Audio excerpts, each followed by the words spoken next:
Good afternoon, folks. It is the last day of the West Texas trip this year.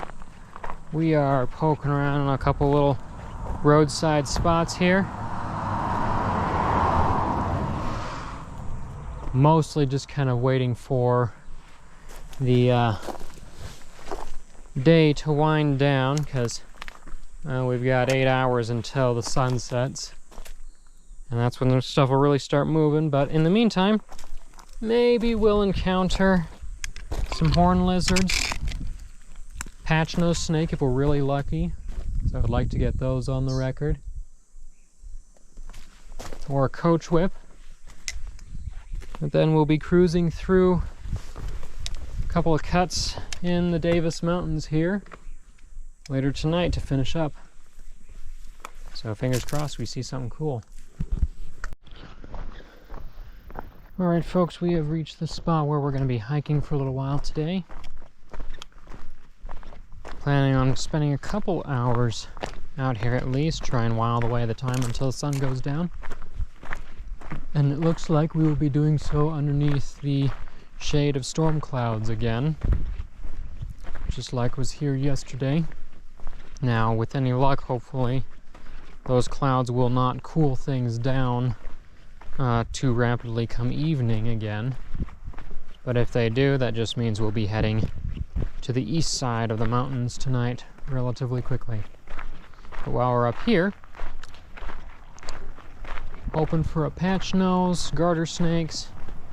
There is a montane isolated population of shorthorn lizards that lives up here. We'll see what pops up. And our first reptile of the day again is a Big Bend tree lizard. Heading up the rock there. They really are such pretty pattern lizards. Doing some push-ups to show off his strength.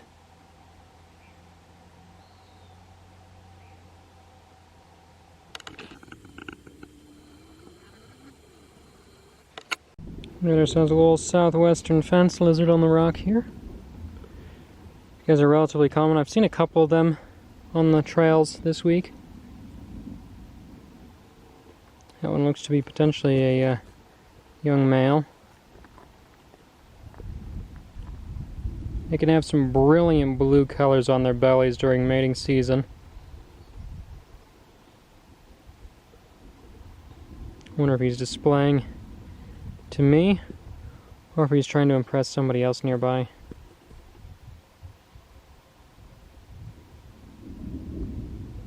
Pretty lizard though.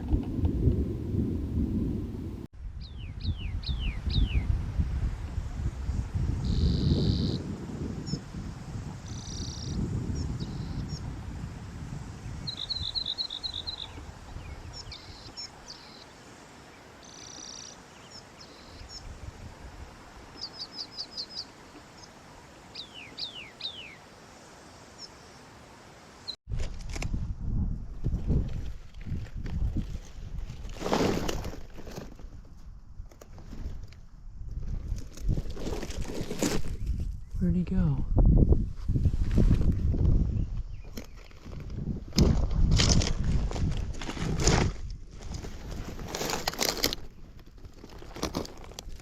Darn it. There's a big old skink over here.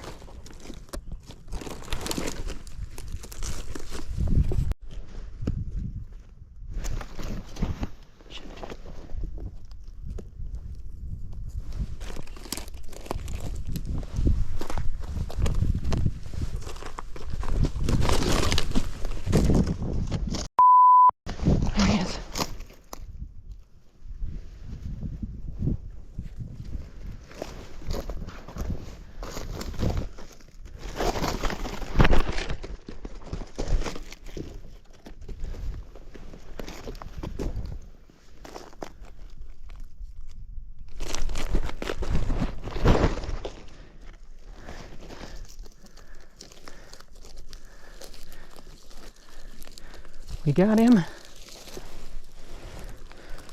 Well, well. We got ourselves a skinky. Now this guy might look a little familiar from about 7-8 videos ago, because this looks like a Great Plains skink. They do range down through here, and actually even over into much of New Mexico as well, potentially even southeast Arizona. They do become, however, a lot less common because it's not as moist here and they need more riparian habitats, which is why this guy is up in the top of the Davis Mountains here, as opposed to, whoops, down on the open desert flats. Beautiful lizard though. He's got a complete tail still too. Look at those colors. And he's just poking around out here after bugs and such. We'll put him right back under his branches and logs here in just a sec. Alright, Sarah, I know I bothered you enough. Let's set some of your stuff back here. And let you choose where you want to go, okay? There you go. And as I'm sitting here boiling water for food, we got a little friend over there. If you can see him, there's another little tree lizard running around. At least from the brief glimpse I got when he was closer, it looked like a tree lizard. Might be a fence lizard. One of those guys though, he's hanging around.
As evening fell, I was disheartened as yet another storm came through, bringing with it rain and cold, wet air.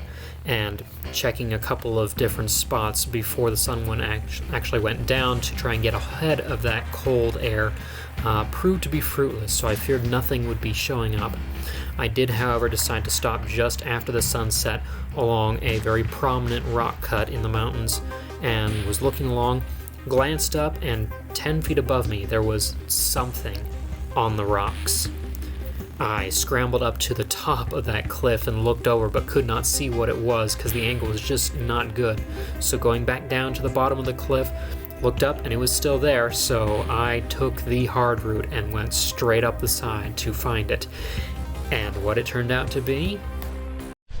I am on the side of a cliff face here. Really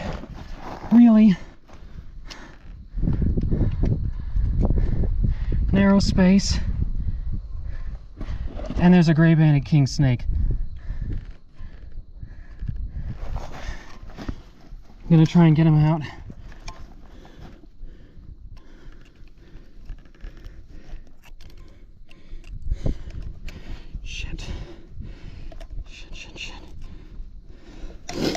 We got him. We got him. Oh my God, we got him. Okay, we got him. I've got to get up and around this ledge now. Oh my God. Oh my God. Oh my God, we've got him. We've got one. Holy shoot. Holy shoot, we've got an Alterna. Oh my God, yes. Oh my God, there it is. Oh. Look at that. Had to run back to the car to get the good light that I forgot to put in my pocket for filming. But cliff scaling for Lamprepeltis alterna, the Herper's gold of West Texas, the gray-banded king snake. And this is what they would refer to as the Alterna morph, where it has very, very thin orange blotches, very broken up blotches, instead of the wide bands like the so-called Blair-eye morph. These guys are found basically right from the western edge of the Edwards Plateau, where it starts turning into official Trans-Pecos, across the Trans-Pecos region in through the Big Bend, just barely up into the Guadalupe Mountains of New Mexico and over to the mountains near El Paso, and then they range down much further south in through Mexico. They are a very, very secretive, elusive snake. They only come out at night and usually on relatively cool nights. I was questioning whether or not I even wanted to stop up on this cut because it is barely 70 degrees and it is windy after a storm came through and never warmed back up. But apparently that was the right thing to do anyway, because this guy showed up on that cut. They are, in the wild, almost obligate lizard eaters. Look at that gorgeous snake. And in captivity, a lot of them have that same habit. They really, really want to eat lizards, and almost nothing but lizards. But luckily, a lot of people have worked with them, and there's a lot of captive bred babies who will take pinky mice, and then they usually switch over to mice in general as adults. So captive bred animals are a lot easier to take care of.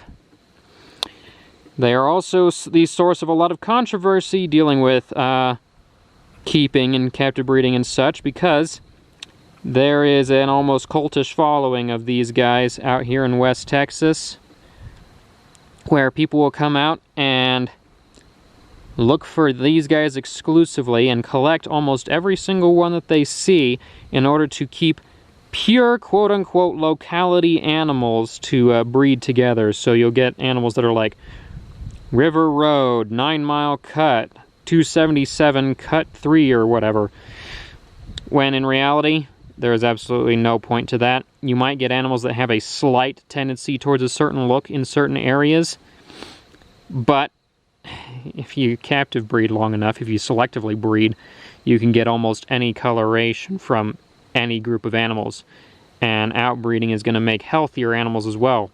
Plus, if we stop with the locality nonsense and let the animals stay out in the wild where they belong, because we have plenty of captive bloodlines now, plenty, they might become a little less hard to find, because out here the only places you can look are either on private property you have permission to access, or along cuts along the side of the road. And when they're all collected from those cuts on the side of the road, nobody else gets to see them. So this guy will be going back up on the cut where I found him, right near the crack where I saw him.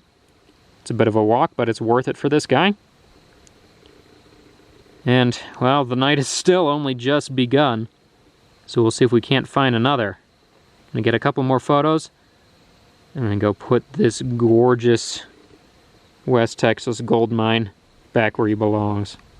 There are very, very few animal encounters that I have had recently that have made the adrenaline pump so high up that I felt sick for an hour and a half afterward. This was one of them.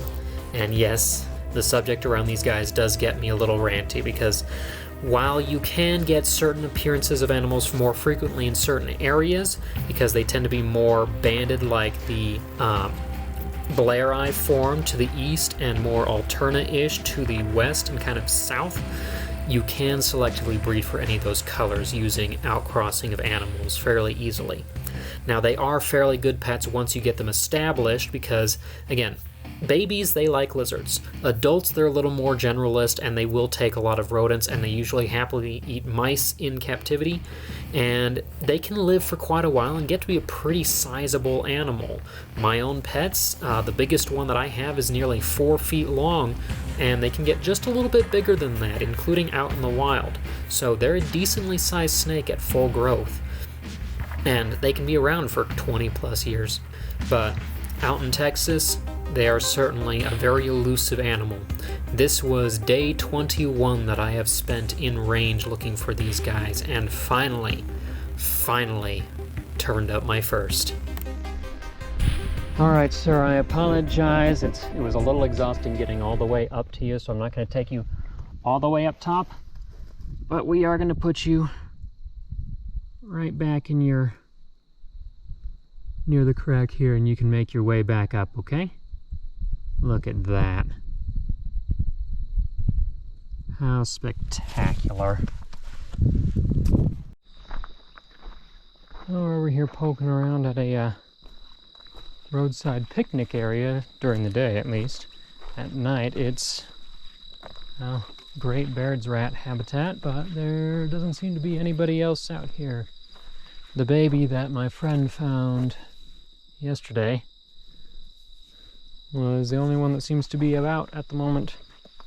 But that's sometimes just how it goes. You get your one good snake for the night, and then every cut you stop at, every road you pass through, there's just nobody else moving around. Some nights you get a lot, some nights you get a little. Indeed, 3 hours of cut walking and road cruising later, no other animals showed up. Alright, and that wraps it up for West Texas here. We only found one snake today, nice skink as well, but the one snake, if we were going to find any, was one of the best things that we could have found. So glad we finally pulled off an Alterna and I was able to share with you guys. Quite the endeavor getting him out of that cliff too, but worth it. So next time I'm out traveling for wildlife, fair chance there will be a video or two from local down where I live, but you might also see me, with any luck, may pop up in New Mexico. But wherever I am in next, if you'd like to follow along, make sure to subscribe to the channel, turn on the black bell so you don't miss anything coming up.